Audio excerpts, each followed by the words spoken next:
The age-old question, consoles versus PCs. Two completely different sides of the spectrum, not only in the gaming world, but also the productivity and hustle world. They both have major pros and cons, both of which we're going to be covering in today's video. So, without further ado, stay tuned and let's get into it. On the console side, things are pretty straightforward. You've got the PlayStation 5, the Xbox Series X, we're even hearing things about the PS5 Pro now, and you're looking at like 500 to 600 pounds to buy the box, plug it into your TV, and boom, you're gaming. And it's that simple. Plus, and this is a massive plus, you have things like Xbox Game Pass, which is like the Netflix of gaming. For a monthly fee, you can get hundreds of games. The value there is actually insane. But then, PC building or buying a good gaming PC in 2025, it's an investment. Graphics cards are still pretty damn expensive, and to get something that's more powerful than the PS5, you could be spending maybe double or even triple the price. So, for pure, easy, out-of-the-box value, just go for a console. It gets you in the game cheaper and easier, without any hiccups. Okay, but what do you get for that extra money on a PC? Oh boy, let's talk about the power.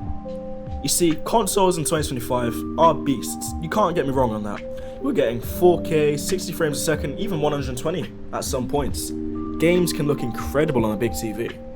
But PC is on another level. It's the final boss. We're talking uncapped frame rates. If you have a crazy 240Hz monitor, you can actually use this. Ultra-wide monitors? Yep. Ray tracing and path tracing that literally melts your eyeballs? Absolutely.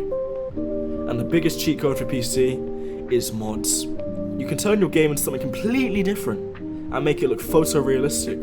Or you can add Thomas the Tank Engine to Fortnite. The possibilities are endless. So, if you want the absolute best looking, best performing games with no limits, PC. It's not even a debate. PC can take the crown for raw power. And now, round 3 is games. This is where things get interesting. You see, in 2025, it's different. A few years ago, this was easy. You brought a PlayStation for Spider-Man and God of War, you brought an Xbox for Halo and Forza. But now, Sony is putting their biggest games on PC just a year or two later. Xbox, almost all their games launch from PC and console on the same day through Game Pass. The whole idea of exclusive is getting very blurry. PC has its own exclusives though. Think about big strategy games like Civilization, or super competitive shooters where a mouse and keyboard are king. And don't forget the millions of indie games on Steam that might have never come to console. Honestly, this round is tough. You can play almost every amazing game on PC now, but you still get that day one excitement on console for some titles. It's so close, but I'm gonna have to call it. The winner of this round, it's a draw. For the first time ever, it doesn't matter as much what you pick. There are great games everywhere. But all in all, in 2025, the stakes are pretty even. Most console games are on PC, and most PC games are on console, so you're not losing much. The one perk of consoles is comfort.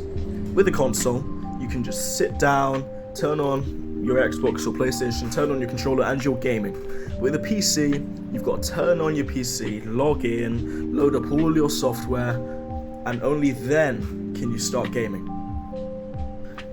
But the all-out number one best thing to buy in 2025 is, well, either. They both serve their own specific purposes, they both have their own use cases, and they are both pretty damn similar. So go with your guts. If you want comfort, go for a console. If you want experience, go for a PC. But ultimately, it all comes down to you. But guys, if you enjoyed today's video, please like and subscribe, and without further ado, I'll catch you on the next one. Peace out.